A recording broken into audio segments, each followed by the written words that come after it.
am super fucking stoked for the Discord family event in the New York City over summer. Cream, how you doing, baby? Yo, what's up? What's up, dude?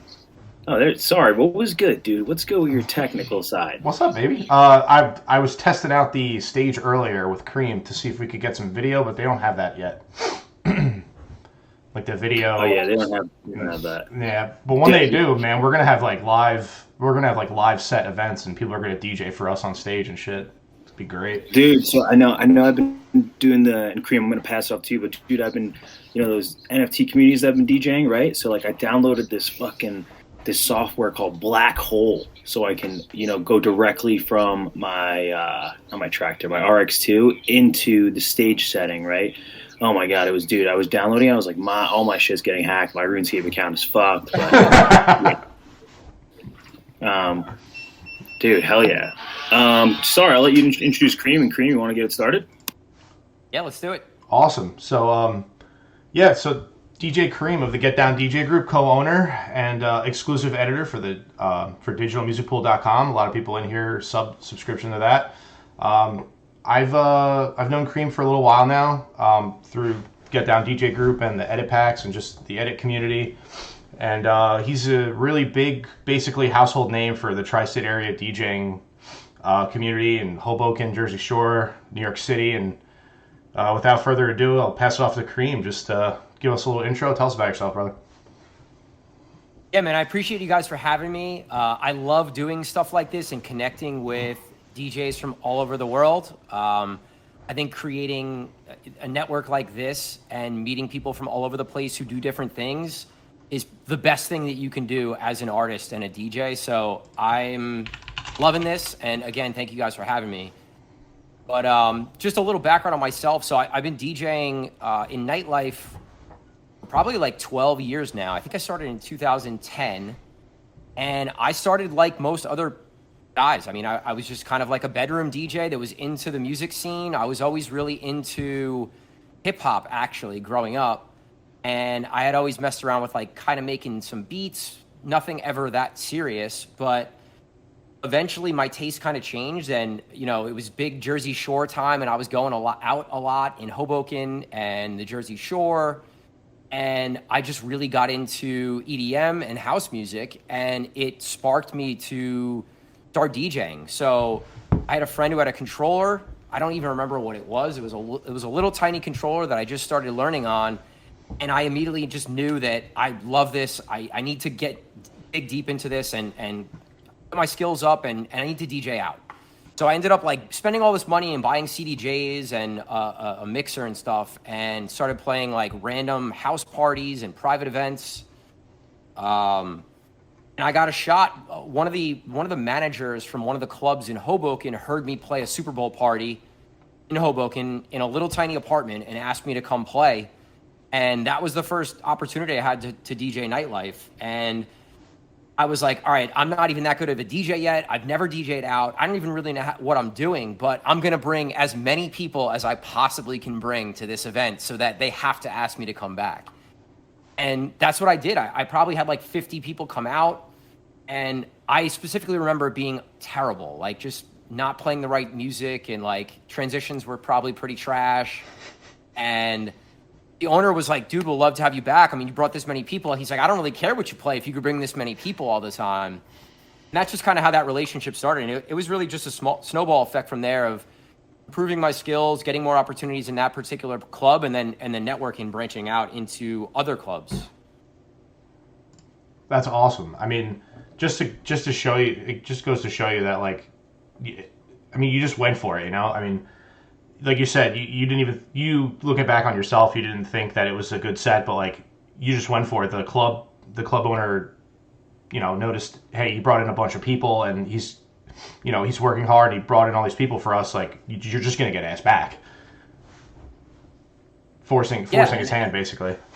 Yeah, I mean, it's something that we always talk about now. It's like, how can you show value as a DJ for wherever you're getting booked?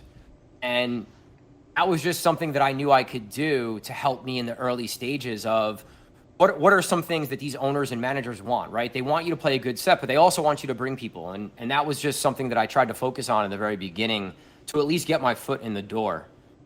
But yeah, once I started playing and I started getting better, obviously, but I realized by watching a lot of some of the tri-state New York City DJs, it was all the bigger artists that were coming in to play the particular club that I was at. It was called the West 5 Supper Club. And I actually met my business partner, Gary W., my Get Down DJ's business partner, DJing there. He was one of the other residents. So that's actually how we originally met. But I think something that I realized was all of these DJs were coming in and had unique things about them, and whether it was the music they played or their technical skills.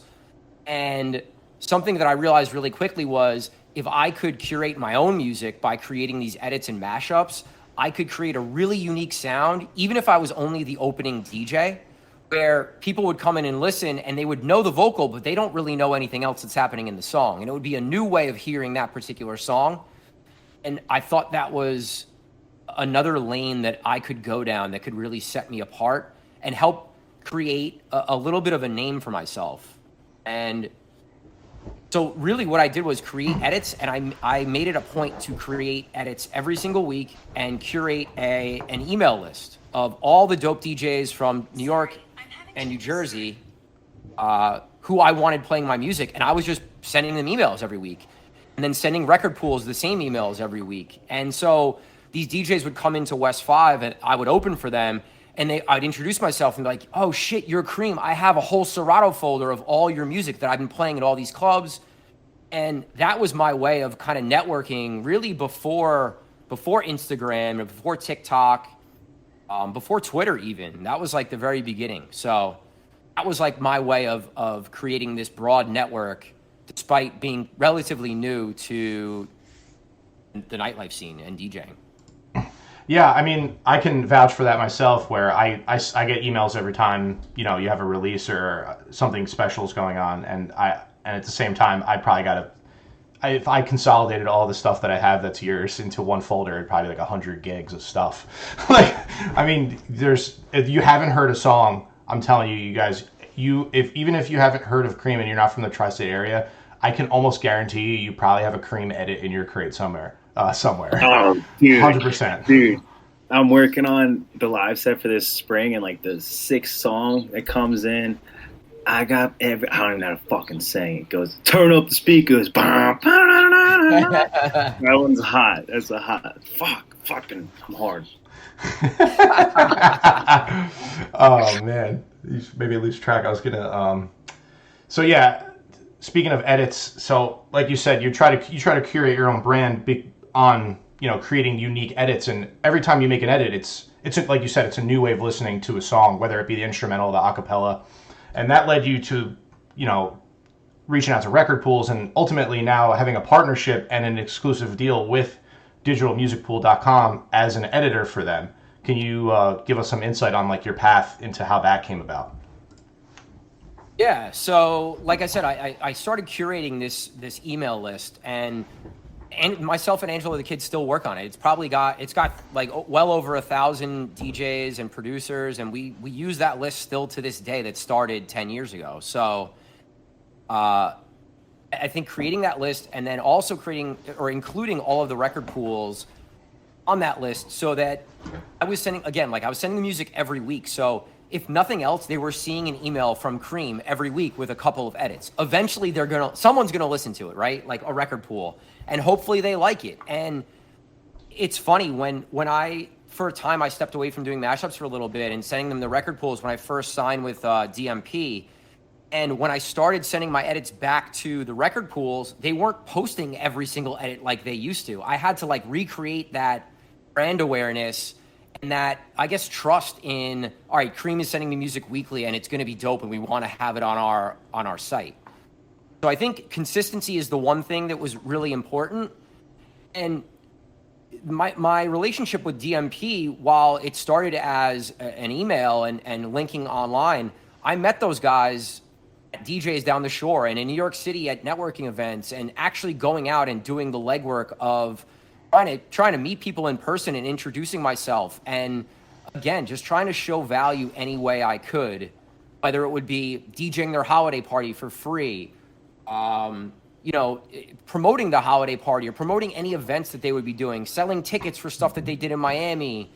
I think if you really want to be a part of something, you have to show that you want to be a part of it. And again, show value. And it's not always what can they do for me. It's what can I do for them. And if you have that outlook, I think you're going to see your brand and your business grow greatly. Yeah, I mean, you put it perfectly when you said, what can I do for them? I think most people don't see that as clear as they need to. Like most of the time, like how can you set yourself apart to bring value to to them? Like why are you so special? Because there's hundreds, thousands of DJs out there. What can you bring to the table that's unique?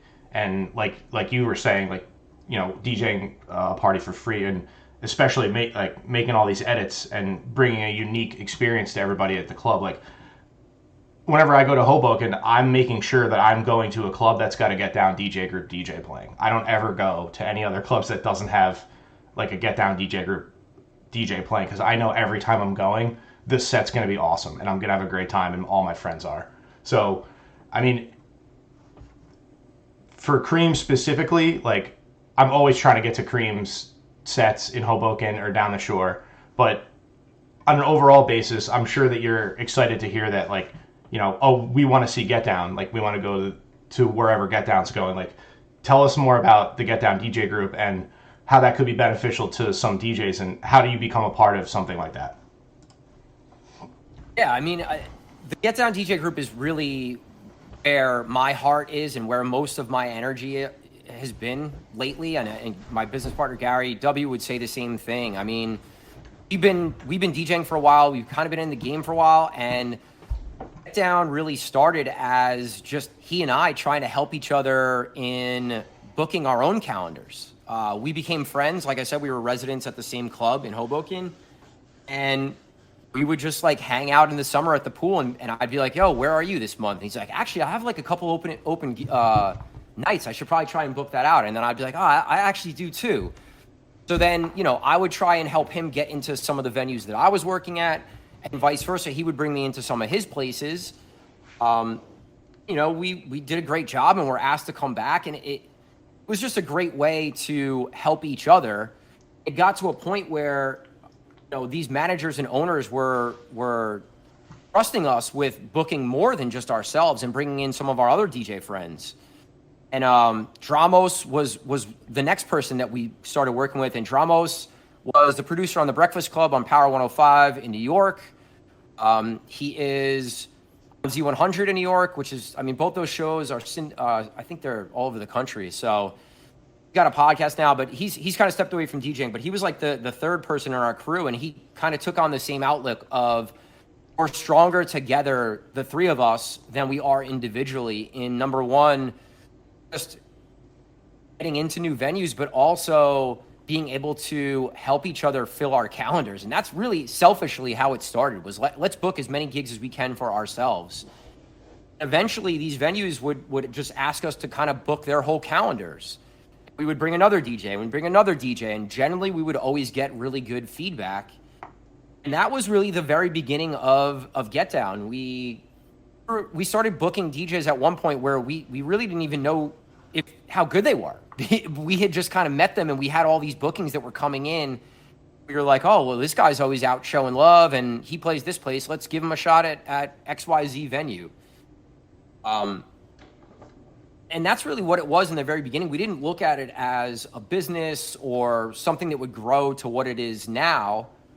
But, after just the booking part of it, we really wanted to kind of start creating a community. And again, this was even before there was Discord or Slack or some of these places where we were creating these communities now. But we would literally just have networking events. And it started with 10 people, and then 30 people, and then 50 people, and then 200 people. And we just started meeting a ton of DJs. And there aren't a million places to work in the area where we're booking, but we started booking a good amount of venues. And, DJs knew that we had the keys to a lot of these bookings that were in Hoboken, and I started coming out and introducing themselves. it's funny, like people always ask me, how do I get involved in Get Down? And I never really have a clear answer, but especially early stage or early time of it, it was really just, who do I like? Who seems like a good person? Who seems like a fit with myself and Gary and Dramos? And who's a good dude that we could trust? And that was really how it started. And then secondary was, well, can this person actually DJ? Which is kind of crazy, but I think that's really how we've built our business. We really focus on people that are good people, that know how to treat people, that are hard workers, and really become our friends. And some of the other stuff, the music stuff and the DJ stuff, like, you know, people can learn that. And I don't think people can learn how to be a good person or how to talk to staff or how to, you know, network and represent other people. And that's really, really important to us. And it's always been, and it always will be. Yeah. And I think that's why it's always, you know, an awesome time whenever you go to, you know, a club or a venue or an event that's, you know, run by Get Down DJ Group, because like every time I see you, you know, it's hey, how's it going? Like we chat, have a drink, party together a little bit. You know, it's always like it's a good time. And like if you're able to interact with just, you know, just some bystanders, like some patrons in the bar, I can only imagine, you know, the relationships you have with the staff and you know, the owners of the venues. But that leads me to my next question. Like, all right, so you're looking for people, obviously, that they're personable. They're, you know, they're people that you want to have on your team because you can enjoy being around them and they represent Get Down DJ Group well as, you know, an upstanding person. But let's just say you have all those qualities. Like, for instance, there's a lot of people in this Discord that are, you know, in college and they're getting into DJing because they love electronic dance music. And let's just say they're in a frat and, you know, they've been to a bunch of parties, but, you know, they love music and that's something they want to get involved in. And let's just say they have all the right qualities, but they need to start DJing. Where would they start? Like, what would you say is a good tip? Like from like the technical point, where would you begin? You're saying if someone has never DJ'd before and just wants to right. get into it? There's a lot of people in this Discord that are like, I'm brand new to mixing and DJing. Like they're asking for tips. Like, you know, they're in the advice channel. Like, how's my mix? Can you give me feedback? Like, what's like a general overlook on how you could get started, basically, from the technical point of DJing? I mean, the only thing that's going to make you get better is practice and time. I mean, there's no two ways about it. And when you're learning how to play an instrument, I mean, I kind of consider this learning how to play an instrument. And I think some people who aren't DJs might knock me for that, but it's not as easy as some might think it is. And sure, it might be easy to, you know, let's transition song A to song B, but how can you do that artistically and create a unique experience for customers? And I mean, beyond just the million things that you need to think about as a DJ that while you're actually playing a set, but just in learning how to DJ, I mean, I think it's practice as much as physically possible and watch YouTube videos and really go out to listen to the DJs that you think are dope, introduce yourself, and just ask them if you could watch them play. Like, ask them if you could stay in the booth and not say a word and just watch them do what they do. Because when I was a young DJ and I was playing at West 5 and I was opening for all these other artists, that was the best learning that I could have. It was literally standing there and watching, you know, Carlos Melange and the Chainsmokers and all the 92.3 radio DJs that were really running the scene at that time. Whoever else they brought in, but those are just some of the ones that stood out. But I mean, really watching them technically transition and using the effects and, you know, scratching and spinning in and out of records, and just it was really, really helpful for me to get out of the bedroom and really see someone in action and see a crowd react and see how they interact with a crowd. I think being there and watching that and experiencing it, honestly, besides actually sitting there in your room or basement or wherever and practicing, is the best possible way to learn. That's pretty dope. I like the way that you said that. Now, a question with the practicing, and I struggle with this myself, is organization. If you kind of like touch up on like how you're organizing everything, that'd be fucking awesome. As far as organizing music or organizing how I practice? I would say let's start off with the music, and then if it pivots into the practice, that'd be good. So, like, respectively for me, I'm a shit show. So my music's all over the place. Like when people ask, you send me this edit, and it's instrumental, it's like, oh, I can't even find this right now. I know Angelo Kid's in here, and he's like, dude, fuck you, Deerock. I've sent you this folder like 10 times. You know what I mean? So, what's the best way that you do it? We actually just talked about this on our podcast. Gary and I have a podcast. It's called The Get Down. You can find it anywhere that you would stream music. But we kind of go into like all the different things that DJs at different levels can use and to help grow their business. And this was something that we talked about recently because Gary just did it. And early days, honestly, I would go through my entire library like once every 6 months or so and just delete music and organize music. You really need to find what's best for you. How are you going to be able to search for music and find music when you need it? For me, I like to organize it by genre. So, let's say EDM, right? But then also have all the subgenres. So bass house, tech house, big room, whatever it might be. And even break it down even further to have like early part of the night music. So if you're opening the room, obviously you're not going to play the bangers and the stuff that the headliner is going to play. So you need to have a certain set of music for that time of the night. And you also need to have music for peak hour.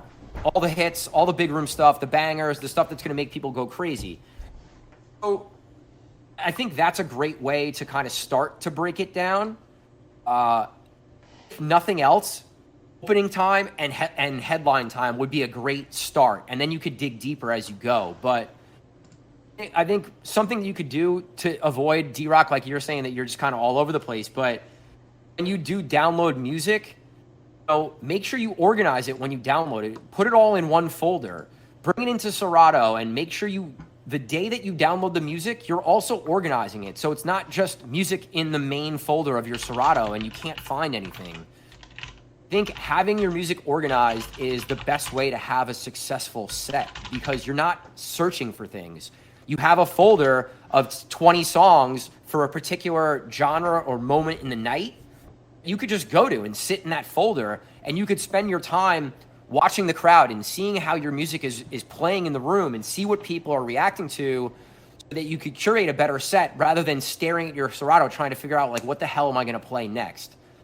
And this is something that you're going to do whether you're year 1 DJ or a year 20 DJ because it is the backbone of being a DJ is organizing music and downloading music and being able to find and play that music. So it's super, super important. And between practicing and then downloading and organizing music, if you're just starting, you don't need to do anything else. Don't worry about edits. Don't worry about production.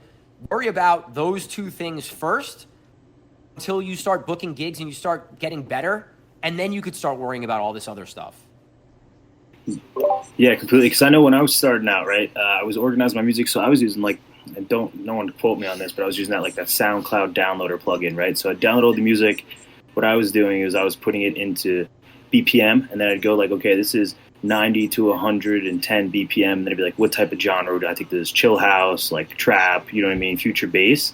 And then I would mix with that, and then I'd set up my playlist, and then I'd be like, all right, I'm trying to make a mix here. And then I'd try and get like 3 songs going, and I'd be like, fuck, this is the only 3 songs I had.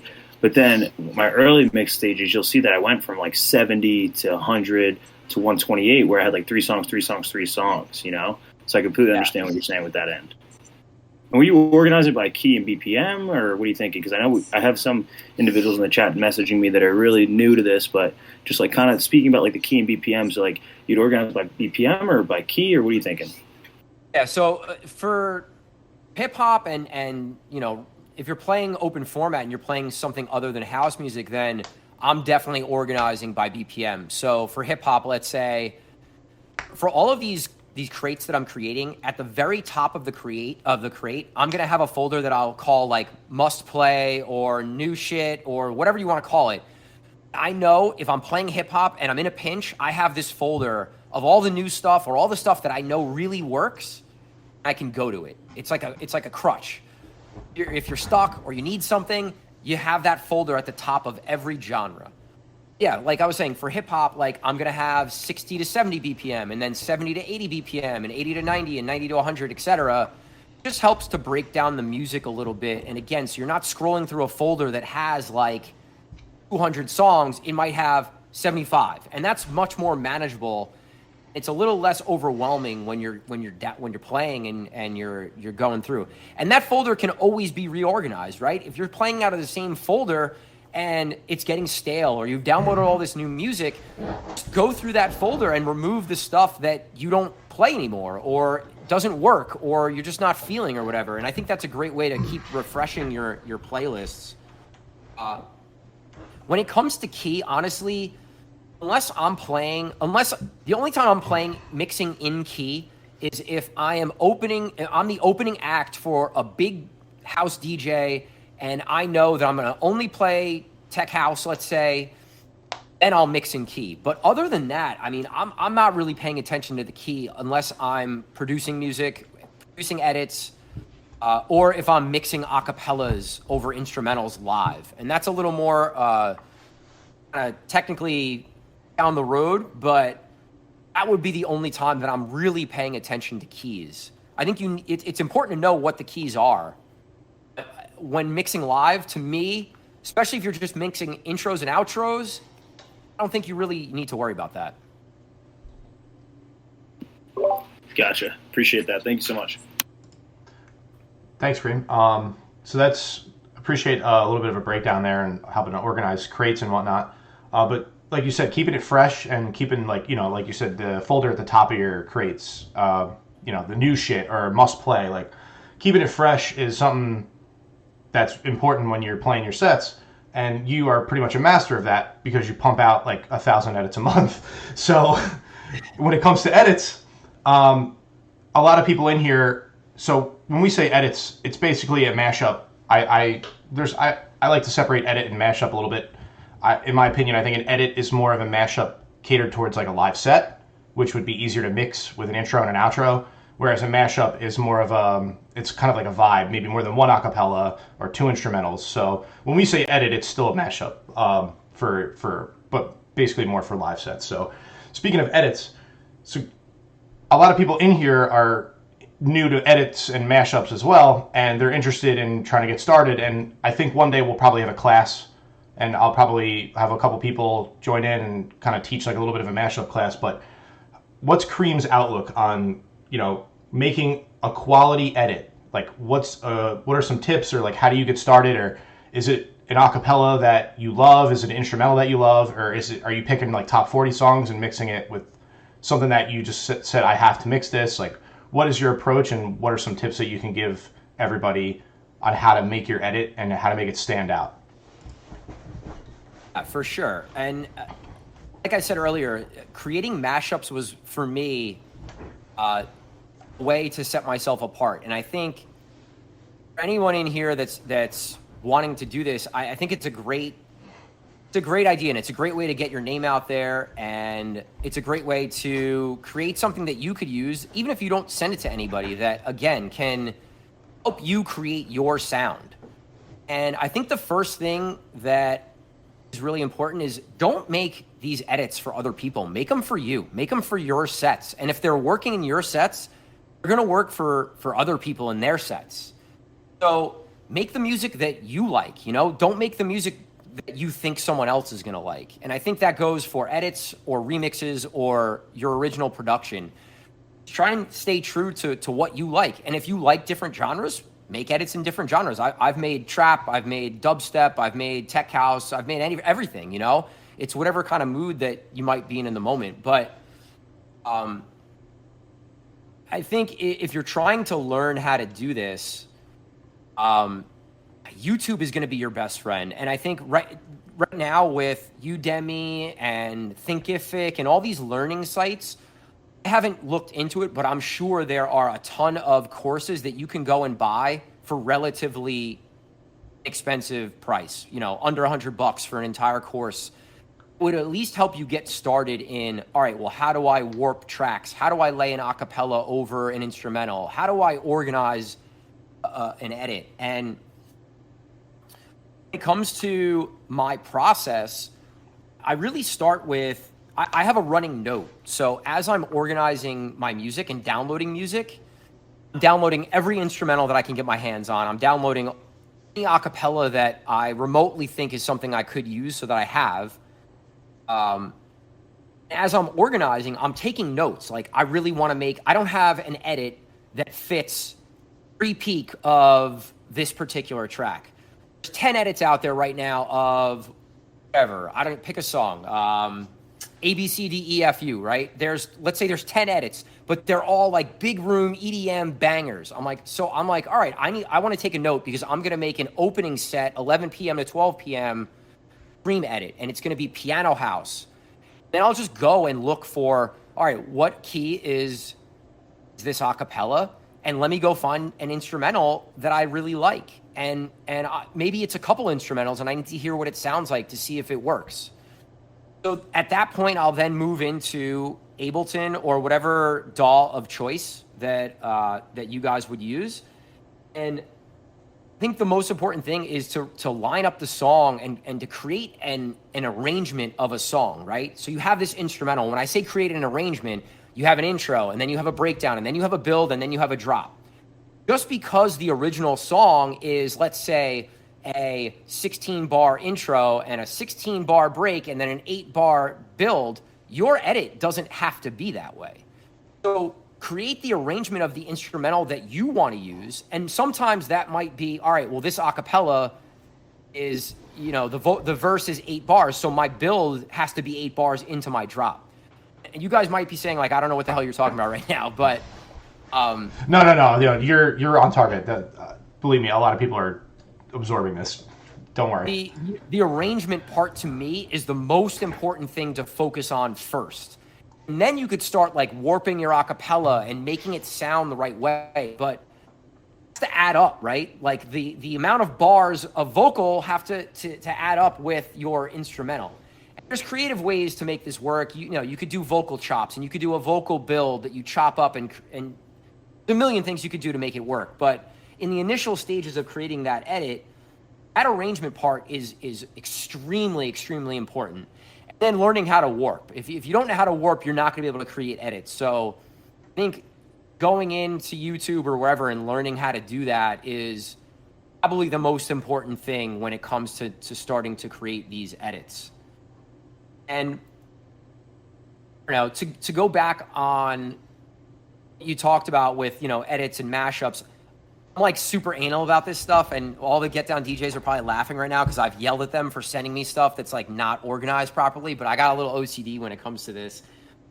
So an edit to me is I'm laying, let's say, a vocal over an instrumental, right? It's pretty simple. Like you said, it might be just 2 tracks you're putting together to make one. Mashup to me is kind of like what Two Friends might do, where they're taking multiple vocals and layering it over like 2 instrumentals and a different drop on the second verse, and it's getting a little more creative. Bootleg is basically an unofficial remix, right? So you're taking a vocal and you're building your own track around that vocal. And yeah, maybe you're taking the melody, you're taking parts of the original song, but most of that particular song is your own sounds that you've created this song. Remix is a remix, you get signed to remix a track, and then obviously an original is a full, all your sounds, all your vocals, all your stuff. I just had to throw that out there because we've talked about it a lot, like Get Down guys, and I don't want to throw that out there. I actually 100% agree with you because there needs to be some sort of differentiation with it, because if you don't, everyone, like I was saying before, everyone's talking and they say, oh, I want to learn how to make mashups, and I'm like, what kind?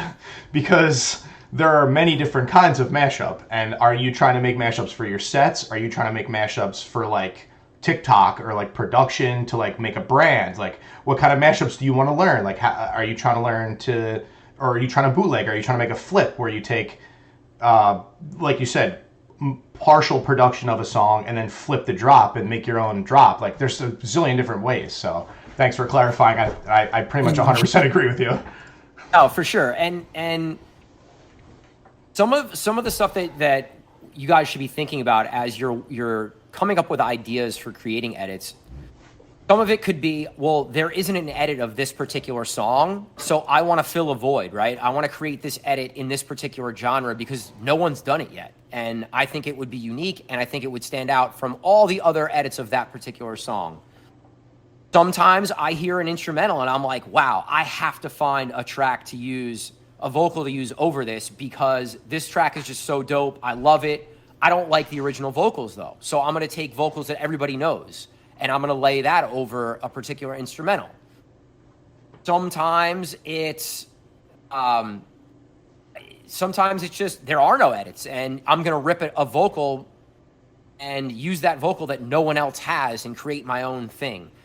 So there's a lot of ways, but I think when you have an idea or you even have a piece of an idea, I think it's really important to write it down because so many times I would be like DJing or driving home from a gig and be like, yo, that's such a great idea, not write it down, and then sit down and open up my Ableton and be like, fuck, I can't remember what the hell that idea was. I know it was so good, but I can't remember what it was.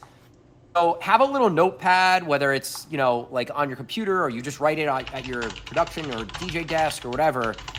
Just keep a little running tab of what you want to do. Then once you start creating stuff, send it out into the world, man. I think it's really important to get feedback, whether it's good or bad. Send it out into the world. And if nothing else, send it to your DJ friends or send it to your mentor or send it to someone that you trust. They'll give you honest feedback. And it's okay if it's not that good when you first start. It's probably not going to be that good when you first start. Just like when you're DJing and you're learning how to DJ, you're not going to be that good. It takes time. And if you keep putting the effort in, you keep learning and you keep doing it, you're going to get better. Especially if you're have a good ear and you're a decent DJ or you're a decent producer already. I mean, you should be able to create some pretty cool stuff.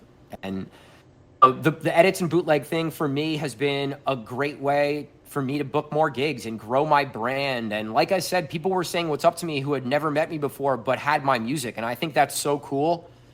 Even now, I use my music as a way to network with bigger artists.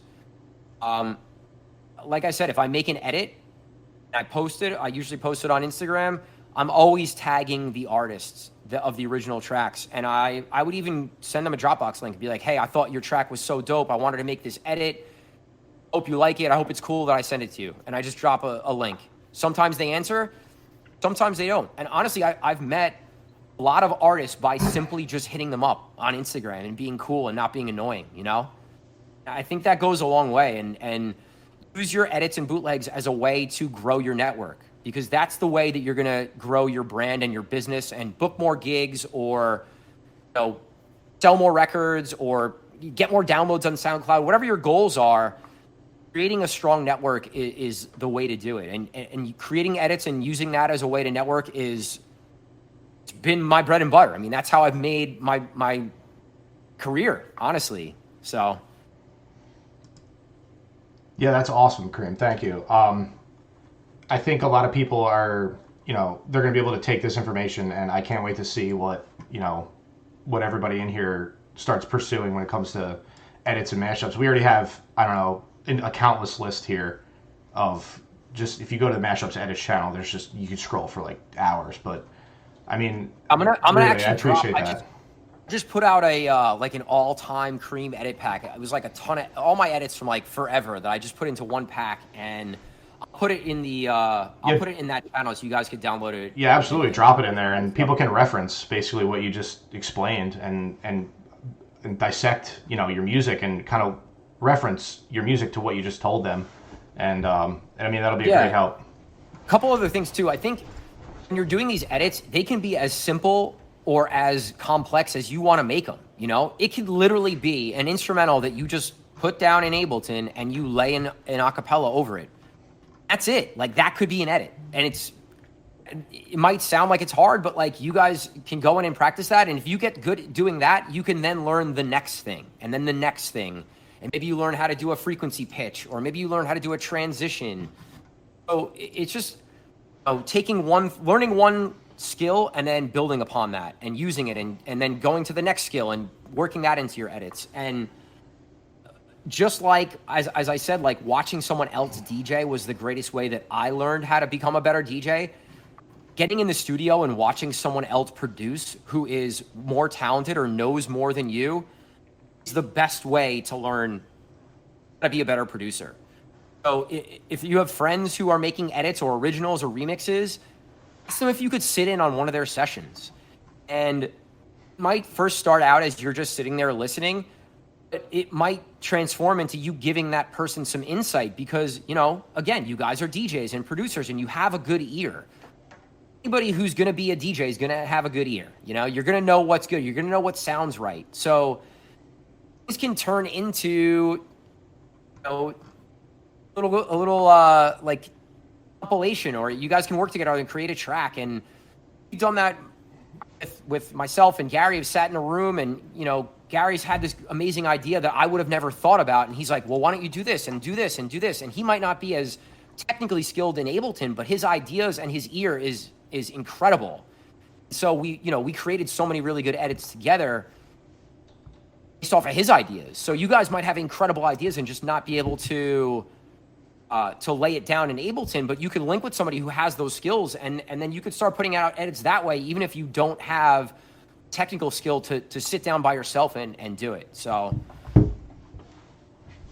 yeah, I agree with you completely on that. I remember when I was starting off, my biggest role model was Capslap when I got into it, right? And he started doing like Twitch Tuesdays, and you could see everything that he was doing, and he would break it down. He'd listen to your mashup as well, and that was super beneficial. I definitely want to incorporate that into like the Discord, because I know the other day I was with Daniel and Marty, and they were just back and forth screen sharing, going over edits, like working on stuff, and I was like, dude, this is so cool. That's like the power of the community, Yeah, for sure. Yeah, 100%. I think we were discussing a little bit, so a little sneak peek on something in the future. We're gonna possibly host a like mashup learning class, and I was thinking of maybe doing I don't know if you guys have ever seen those challenges on YouTube. It's like the 30-minute challenge where like producers try to make a track in 30 minutes. I was thinking in some capacity we could do like mashup challenge or like the edit challenge in 30 minutes and kind of do an event like that and have like 5 or 6 people like compete, and you could watch everyone's screens and see how they're doing, making their edits and going back and forth, and see how different and unique they are, and kind of see how each producer or DJ thinks differently in creating their edit and the process they do. So that might be something in the future. So if anybody here is interested in that, you can always reach out to me. That's an event we're planning for the future as well. But after that, I would say we could probably move on, if you're interested, into hearing some of our community's questions. And then after we pick a couple questions, if you're cool with it, we might even let people come up here and ask them directly, if you're cool with it. This is going to be something new for us, but I'm down with whatever. All right, so let's run down the list here. We'll do these ones first, a couple of these, and then we'll swing over into that. So let's see. Yeah, and if you don't have a question, you can. I think there's a raise your hand button. I just allowed all requests. You could raise your hand. And we can that's what I was. Yeah, that's what I was referring to. So after we read these, we can try to read a couple of these. We'll do a couple of those. We'll read a couple, and then I just saw like Riley raise his hand, so we'll bring him on stage and we'll have questions too. Yeah. Sorry, rip it up, baby. How you doing? All right, so here's a good one. I like this one from Chris Gooding. How would you phrase a cold email contacting a promoter, a talent buyer? That is fucking fire. Yeah, he says, I hate it when I make my email and it sounds very much like, please book me, please, please. So how would you phrase it? Dude, Kareem, I want to chime in before you hop right here, but I think my first email I ever sent to open up to Capslap, the one thing I touched up on was the basic shit. I was like, I'm in a fraternity, I'm near this venue, would love to open up for Capslap, blah, blah, blah. And then the one thing I ended on was referencing an ad lib he put in his mix in like 2011, 2012. You know how Two Friends does like the ad libs for like a drop or whatever, but he opened up his mix to saying, don't forget the paper towels, which is like a YouTube video from some guy in jail that was like promoting paper towels and Lysol. And that's why the booking agent at WME responded. But Kareem, I'll let you take it from here. That's hilarious, man. Yo, Deerock, side note, you went to JMU, right? So did I. I just saw that. I didn't know that. Roll fucking Dukes, dude. Did you see that video from I think it was like JMU Barstool? It's like, you just won the cup. What are you gonna do? He looks at him, he's like, Caleb Presley, oh my god. I'm gonna go fuck 10 bitches. That was the best. JMU, man. I wish I got into DJing when I was at JMU. I was really into music, but I wasn't playing at the time. Man, what a place JMU is. James Madison University, incredible place. Wait, did you go to JMU? Yeah, I went to JMU. Yeah. What the fuck? Okay, I went to Tech. Loser. Oh God! I just had to throw that in there. I had to throw that in there before we continue because you brought up the frat, and I just wanted to go a little JMU Dukes love, you know. So, do you want me to repeat the question?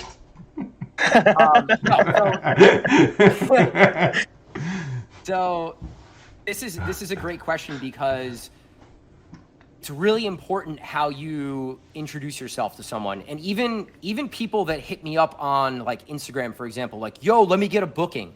Like the last possible thing that you want to say to someone that has the power or the ability to book you somewhere. Well, I think when you're curating an email or a message to someone, I think you need to keep it pretty short and sweet, right? You don't want to write this gigantic story that someone has to sit there and read. They're just less likely to read it.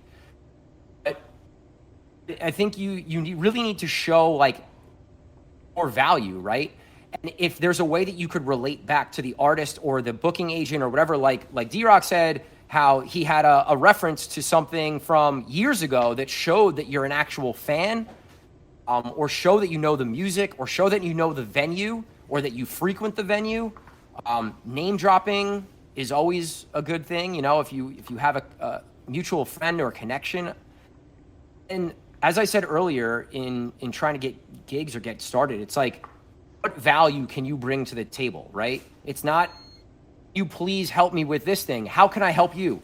Can I just come watch you? Can I come to the show? Can I watch you? I'm a new DJ. I'm trying to learn how to improve my skills. Can I come hang out in the booth with you and just watch you play? Can I play the side room? I'll do it for free. I just want to, you know, get an opportunity. I want to show you my skills. Whatever you can do to show some value, you need to get that across in your email. So do you have a gigantic TikTok following that you could leverage to help sell tickets? Do you have a huge fan base of friends, or are you in a frat and you could bring out a lot of people? These are all things that are show value and give a booker a reason to hit you back, you know, or maybe learn more about you. Yeah. I think that would be a great way to think about it. Dude, I have a bad example, so no one do this, but I told somebody in New York City in like a Brooklyn venue, I was like, yo, my birthday's coming up. I'm a DJ, trying to host a party. I could sell this many tickets. You know what I mean? And it was kind of a lie, but it worked. You know what I mean? That's a bad example, but just like when I was getting booking, I was trying to make it like a reference like that. Don't forget the paper towels. And then, hey, I could sell this many tickets. And at the end of the day, I'm sorry. Like most people just care how many people can you bring in the door? How many people can drink, you know?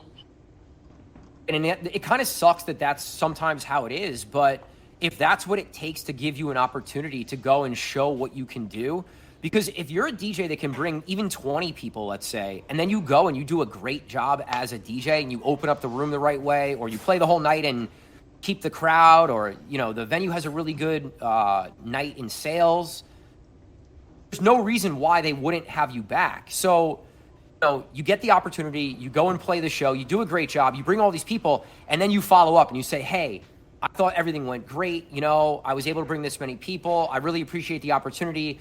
Are there any other opportunities? Can I create a mix for you? Can I, whatever. Continue to show that value, and then obviously you always follow up. Whether you think you're best friends with this person or you've never met them before, ever, that follow-up is super important. You thank them for having you. You thank them for a great time. You thank them for the free drink tickets or whatever it was. That's really important too. Those are the things that bookers are going to remember. Not going to remember the sick transition you made from Drake to Rick Ross. They're going to remember the other stuff, you know, like the music is extremely important. The music always isn't the reason why you're going to get booked again. Awesome. Thank you, Kareem. Let's move on to another question here. I'm going to actually combine two questions in one because they're kind of on the same topic here. So from DJ TDK, if I already have mashups, what's the proper way to make them stand out? We kind of went over that a little bit, but the second part is what I like here. Does it need to be specific for SoundCloud, and does the cover art need to be unique? And then along with that, Shawnee says, are fan gates worth it, or are they just annoying extra steps? So those are all kind of, I guess. I love fan gates, yeah, dude. Yeah, so if you want to touch up on those topics. Yeah, for sure.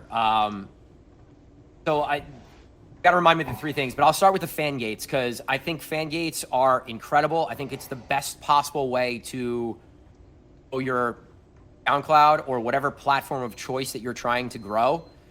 And like I said, if you're creating a lot of music and you're creating a lot of content, you want to put it out into the world. And I think creating a gate, you're giving something away to other DJs for free. The least they can do is follow you on SoundCloud or follow your Spotify or whatever you're going to push.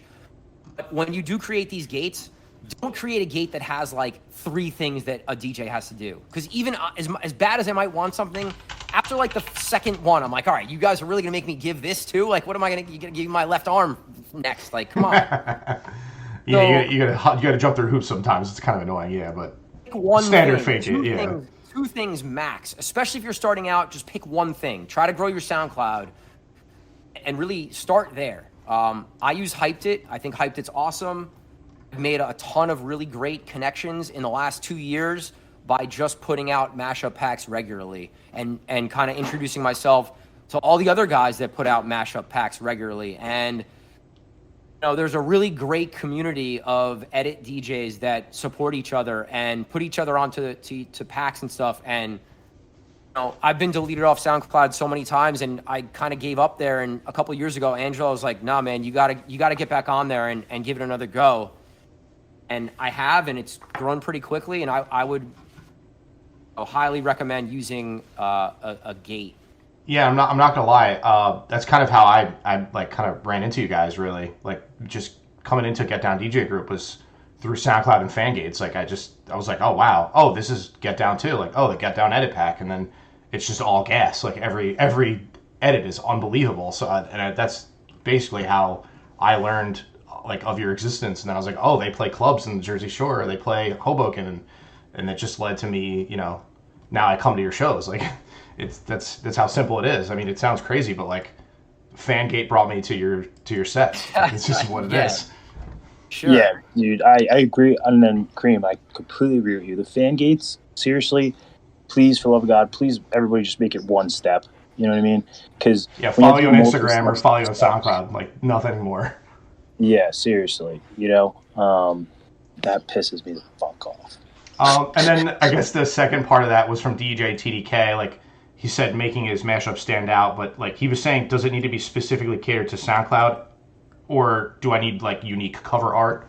So I know that you, when you release it, like you always said, you put an Instagram post out, you always have some sort of art with it. So if you want to like touch upon that.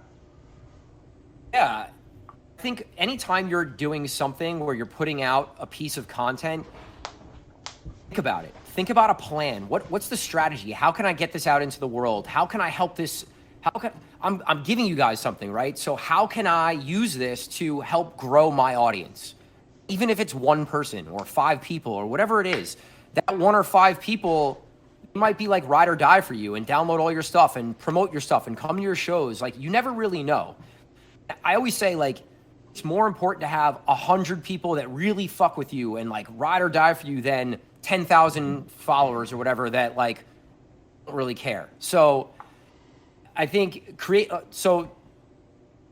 a plan around a release, whether it's an edit, whether it's an original, whether it's a mashup pack, it's important. You need to promote it. You need to let people know that it's out there, or people aren't going to be able to find it. So whether that's a teaser video, whether that's just artwork, whether that's just a video of you in front of the screen, taking a video of yourself saying like, hey guys, I'm dropping this edit pack on Friday. You could download it here. Click the link in my bio or whatever. You're doing yourself a disservice if you're not doing all these things. As far as making your edit stand out, when you're making edits, make them for DJs to play in the club. Like, edits aren't being released on Spotify. You're not making them for, to have this incredible arrangement. You're going to make the edit so there's no dead space, Make the drop so it's 16 bars and then you're on to verse 2. Short, sweet, and to the point, and make it bump, I think that would be my best example or best advice for making it stand out. And yeah, you need to have some sort of artwork. Canva, you can, if you have a little bit of design skills, Canva is one of the most incredible websites out there. pay for the pro version and you get all these incredible templates that you can use and make your own. Super simple. You know how to use Photoshop? I mean, if Photoshop is an incredible skill to learn, then maybe that's a course that you take, you know? I'm all about learning new things and new skills, and like Photoshop would be a great one if you want to go further down the rabbit hole than Canva.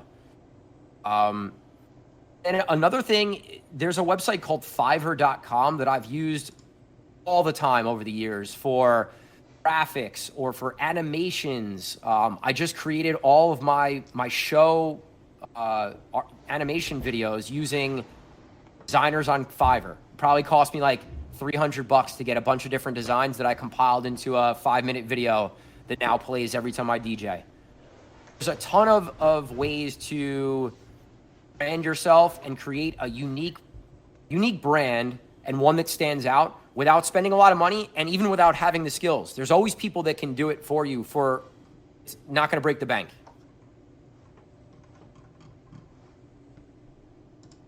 Did I answer all the questions? Yeah, pretty much. Yeah. I appreciate that. Yeah, I mean, I have a couple links saved myself, so if anybody wants something like Fiverr and Canva, like I've actually used Canva myself as well.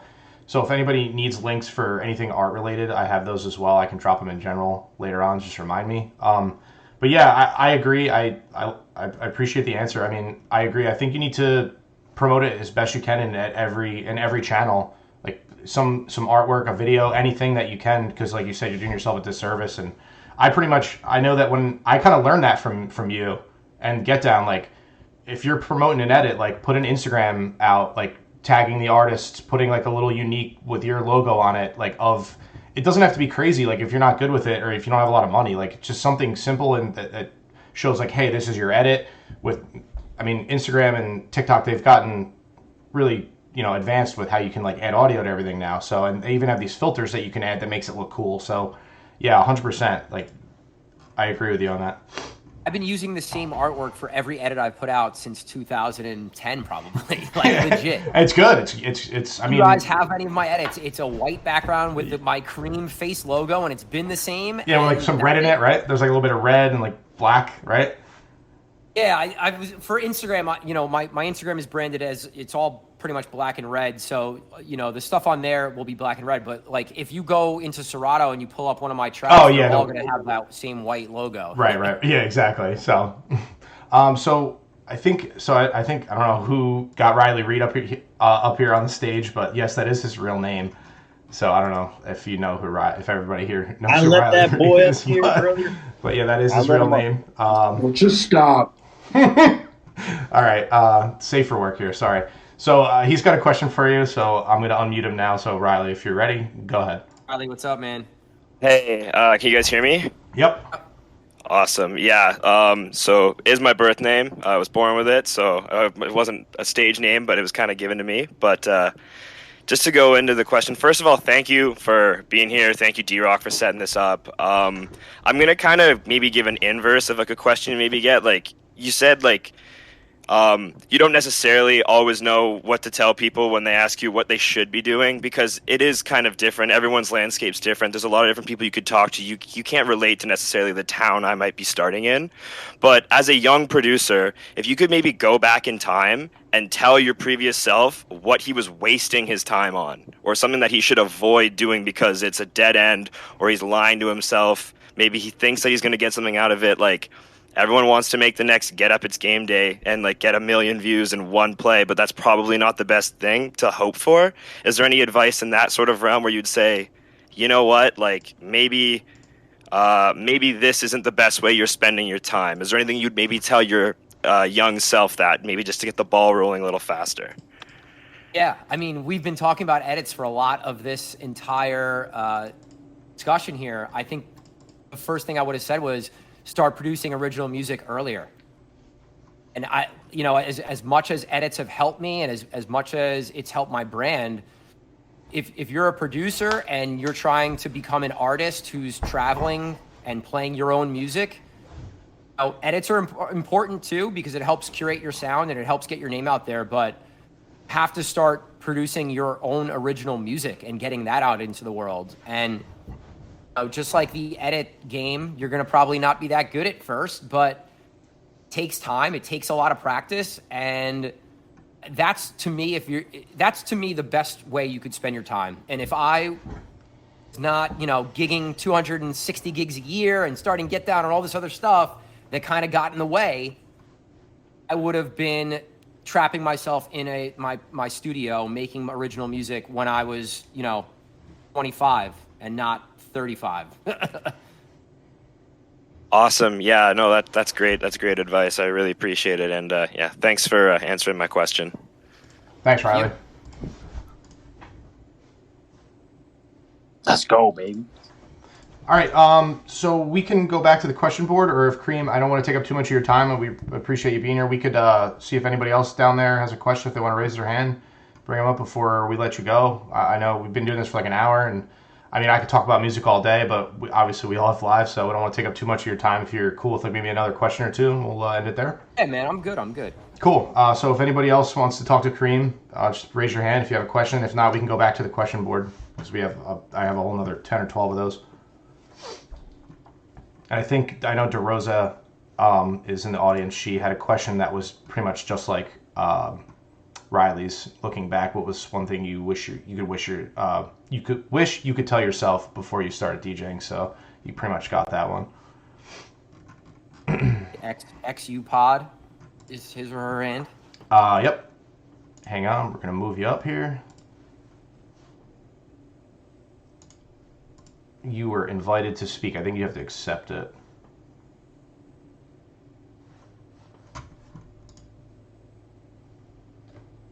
Yeah, there we go. Hey, what's up, man? What's going on, man? How are you? Not much. I'm doing well. This is super interesting. Thanks for talking to us. I had a question actually that kind of pertains to how certain clubs, certain venues. Oh, I'm on mute. Can you not hear me? No. You're good. You're good. No, I can hear you. Okay. Oh, I can't. Fuck me. You can't hear him? I'm good? No, my bad. All right. Well, assuming you guys can hear me. I can hear you. Cream, you can hear him? Yeah, we're good. Go ahead. Cool, man. Yeah, so my question was kind of just how different venues, different bars, different clubs sometimes cater to different genres of dance music and electronic music. So like a lot of what we're talking about are, what you hear when you go to a popular venue or a popular bar, you hear songs you hear songs you're familiar with, but maybe a venue that caters more towards like a deeper, more melodic, even techno house kind of vibe, how that would differ from, the two friends style mashups that you would hear maybe at like a more mainstream style of bar. Yeah, I think it really depends on what you want to do, right? Do you want to be in that deep and melodic world, and is that what kind of music you want to play or kind of music you want to make? And if it is, then you need to find the places that do that, or the DJs and producers that do that, and get to know them and get into the venue and introduce yourself to the staff and introduce yourself to the DJs that are playing there. And I think that goes for whatever you're trying to do as far as a DJ, right? Whatever, if it's an open format, if it's EDM, if it's whatever it is. Actually, you have to physically go to the place that you want to play at, or Sure. introduce yourself to the artists that you look up to, or that make the music that you want to make. And you need to immerse yourself in whatever world that is. And for me, I mean, our venues here in Tri-State New York City are open format. I mean, there's not a lot of like EDM driven only clubs here, unless you're playing as a supporting act for one of the artists that might come through to Brooklyn, Manhattan, or down the shore. Really, Atlantic City, we played some big shows there. So I would say, you know what lane you want to be in. You need to really engross yourself in that world and meet the people who are at the top of that world. If they're local DJs, especially, introduce yourself, become friends, hang out, buy them drinks. Like whatever you got to do to get to know that person and learn from them, and potentially, I always, like I've been saying, is show value to that person, right? How can you help them sell tickets? Can you, I don't know, whatever it might be. I think that's the best way to get involved in any genre, in any nightlife world. That answer your question? Yeah, definitely. Pretty much network, right? Like no matter what it is, no matter what genre, it's all kind of the same. So thanks, man. Appreciate it. Thanks, Andy. And we got a question here from Dead Dollar, aka Daniel. Go ahead, Daniel. Wait. Oh, there you go. Sorry. Should be good to go. Yep, can hear you. All right. I'm sorry if you already went over this, man. I kind of just looked in late, but I have a question for you. I don't know if you're really familiar with like Stereo Live or anything like that. But let's say you want to hop on one of these shows to open up, but you don't have any connections. How would you go for that? Like, who would you hit up essentially, if that makes sense? Yeah, I mean, that's a really broad question, but I would say there's going to be someone that's making decisions for every venue or every club or every big show that comes into town. It could be a DJ, it could be a promoter, it could be an owner, it could be a manager.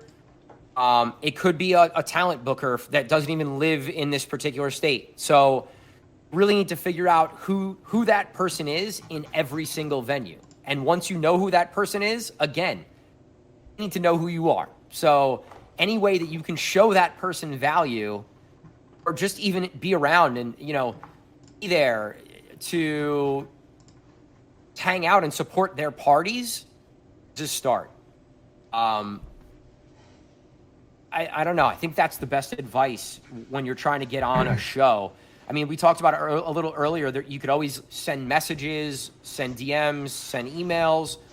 Until you know who the person is that makes the decisions, if you're emailing someone that doesn't have that power, you're wasting your time, right? So you really have to figure out who the booker is. And it's as simple as asking sometimes. If, whatever city that you live in and whatever place you want to work at, if you're hanging out there, just ask, who's the booker? Can I get it? Can I introduce myself to whoever the person who books the DJs is? And then do whatever you can to show value to that person. Awesome. Thank you, man. Thank you, guys. Is there anybody else before we end this? Because I got one last question here on the question board that I'm going to finish off with. If anybody else wants to hop in really quick, raise your hand. Otherwise, I'm going to let Kareem go on this last question here. Deerock, you see any hands? I think we're good, right? I don't see any hands. All right. Raise your fucking hands. Raise your hands. All right. So let's finish up with this one here. This is from one of our other admins, Tim Coppermines.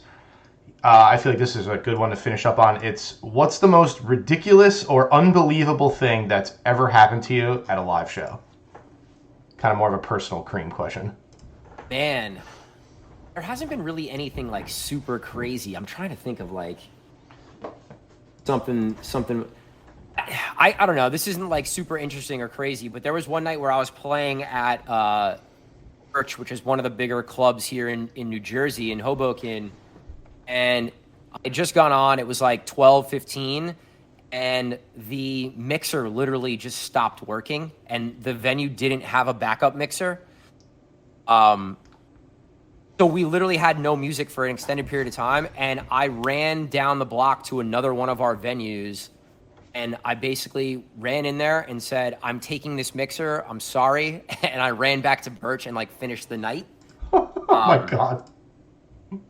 We surprisingly, people stayed. There was a lot of people that bought bottles. They're like, all right, well, I have a bottle here. They put like the house music on for a little bit while I ran down the block to get the mixer. But I don't know. I'm sure I have better ones, but I can't really think of anything crazy. Yeah, sorry to put you on the spot. I just wasn't sure if there's anything that you like. Sometimes people have a memory, and I thought that was a good one. Like they just go, "Yeah, I know this happened," and it always sticks out to them. So, but I mean that's pretty catastrophic in itself. So, to plug the podcast really quick, the Get Down podcast, one of the recent episodes, I think it was 2 or 3 episodes ago. So this wasn't at a live show, but something crazy did happen to you recently. If you want to go into that, where someone just blatantly stole your work. Oh yeah. So, like I said, I'm on Hyped It all the time, and I'm on SoundCloud, and I'm downloading a lot of the same packs that I'm sure you guys are downloading that are doing well on those platforms. And Thursdays are usually my day to block out a period of time to listen to all the music that I download and organize and prep for the weekend. So I'm going through these edit packs, and I'm listening to Funk D, who's traveled the world. He plays big shows. He's played Tomorrowland. He produces original music, and he's a pretty big edit guy. Listening to his pack, and I'm like, dude, I'm pretty sure I did an edit with this instrumental and this vocal. And I was like, let me go look. So I look it up. It was Swedish House Mafia, Leave the World Behind, I think, with, I don't know, like an electro bass house track. And I was like, oh, I did do it. And I listened to the two. I'm like, damn, they sound really familiar.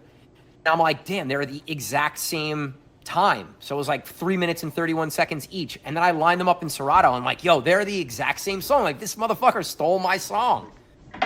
And so I hit him up and I posted about it on my Instagram. I didn't call him out, but a bunch of other DJs and producers were hitting me up and be like, yo, we had the same problem with this guy. He hit me back, and it turned out that he hired someone that he met on tour in South America to create these edit packs for him. And the kid basically just stole other people's work, slapped the Funk D name on it, and put it out into the world. And I'm pretty sure the edit pack had 15,000 downloads or something when he finally took it down. But that was crazy. Yeah, that's wild. I was listening to that one, and I was I just listened to the podcast. I was doing some work around the house, and I just stopped when I heard that used 15,000 downloads, and I was like, I'm like, that's insane. And then you were like, yeah, it was a ghost producer that stole a bunch of music. So I mean, you never know, guys. You guys could be making edits, and they could be out there with someone else's name on it. So just keep your eye open.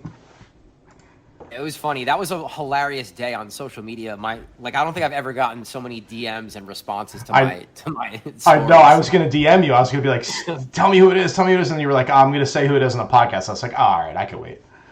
I had to plug the podcast a little bit. So yeah, guys, if you guys want to, you like what you heard today, Gary W and myself, my business partner, we put out a podcast every week. It's called the Get Down Podcast, and we basically just talk about things that happen to us in nightlife and kind of our advice on how to handle it. And varies in, it could be marketing stuff. It could be how to negotiate a raise. It could be how to get your foot in the door at a venue. We talk about all kinds of stuff. So one of my favorite things we do. I love it. And if you guys would check that out, I would greatly appreciate it if you like what you heard today. So it's called The Get Down. You can find it anywhere you listen to podcasts. Thanks, Cream. Yeah, the Get Down and getdowndjgroup.com, soundcloud.com/DJCreamNYC2, and check out Cream on digitalmusicpool.com. He is an exclusive editor with them, and if you like Cream's edits, you're going to find pretty much all or most of at least the current ones on there, as well as on SoundCloud. So just want to say thank you, Cream, for coming to join us today. It was an enlightening conversation, to say the least. A lot of fun. And on behalf of Deerock and all the other admins, it was great. We ran a little long, so thanks for sticking with us and no worries, man. Questions. I think two other things I want to say. I actually also have an original track coming out on Friday. It's called Make It Hot. It's electro house, bass house, and again, you could find it on Spotify or any streaming platform. It's called Make It Hot. It's gonna be hot. Promote that shit, baby. It's gonna be hot, baby. It's gonna be hot. If it's anything as good as the last one you did with Angela the Kid, it's gonna be beast. Yeah, that's a follow up to that one. So pumping out more original stuff. Yeah, I think the last thing that I would love to just kind of leave on, and it's been the overall theme of kind of what I've said throughout this entire day. I think the most important thing that you guys can do is network yourself and get yourself out there and introduce yourself to people in person or through DMs. Because if you don't ask for help or you don't ask for something, you don't ask for a gig, you're never going to get it. And we talked about Get Down. I like working with the people that put themselves out there and that work hard and that create content and care about their brand and make music. And those are all things that are important to me. And I think they're important to other people that book DJs and help other DJs grow. So, put the work in. If this is something that you really care about, it'll show in your work. So it's just kind of my last little advice, my last thing I wanted to get out. Thanks, Cream. DJ Hova raised his hand real quick, so I don't know what he's going to try to say here. Yeah, no, I totally accidentally did that. But what up, Cream? All right. Man, huge shout out to all the Get Down guys. So proud of all the Get Down guys. They're doing their thing. They're gonna be bigger than me. I'll tell you that much. So, Tempo, Angelo the Kid, Tone Seta, UFOso, all these guys are in here. Joey Pags, Jibs, we got the whole crew in here. Girlfriend's been hanging out the whole time, so shout out to Anicia. Shout out. Appreciate you guys. Thanks, Hell Cream. yeah. Thanks, Cream. I appreciate it.